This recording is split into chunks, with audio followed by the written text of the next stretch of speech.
कुछ लोगों को कड़ी मेहनत के बाद भी सफलता नहीं मिल पाती है। ऐसी स्थिति में निराश होने से बचना चाहिए। इस संबंध में एक लोक कथा प्रचलित है। कथा के अनुसार एक व्यक्ति बहुत मेहनत करता था, लेकिन उसे सफलता नहीं मिल पा रही थी। असफलता और धन की कमी की वजह से उसकी परेशानियां बढ़ती जा रही थी। ऐसे में भी दुखी हो गया। एक दिन वे अपने गुरु के पास पहुंचा। उसने अपने गुरु को अपनी सारी परेशानियां बता दी। गुरु ने उसकी सारी बातें ध्यान से सुनी। गुरु समझ गए कि उनका शिष्य बहुत ज्यादा निराश है। उन्होंने शिष्य को एक कथा सुनाई। गुरु ने कहा, किसी गांव में एक लड़के ने बांस और कैक्टस का पौधा लगाया। वो लड़का रोज दोनों पौधों को बराबर पानी देता, सारी जरूरी देखभाल करता। इसी तरह काफी समय व्यतीत हो गया।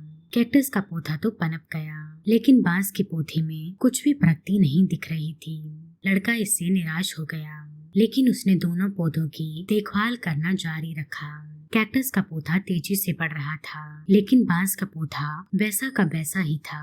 लड़के ने कुछ दिन और दोनों की देखभाल की। अब बांस के पौधे में थोड़ी सी उन्नति दिखाई दी। इससे लड़का खुश हो गया। इसी तरह कुछ और दिन निकल गए। अब बांस का पौधा बहुत तेजी से बढ़ रहा था और बांस के मुकाबले कैक्टस का पौधा छोटा रह गया। गुरु ने शिष्य से कहा कि इस कथा की सीख ये है कि बांस का पौधा पहले अपनी जड़ें मजबूत कर रहा था, इसीलिए उसकी शुरुआत बहुत धीरे हुई। किंतु लड़का इससे निराश नहीं हुआ और उसने देखभाल जारी रखी। जब उसकी जड़ें मजबूत हो गईं, तो वे तेजी से बढ़ने लगा।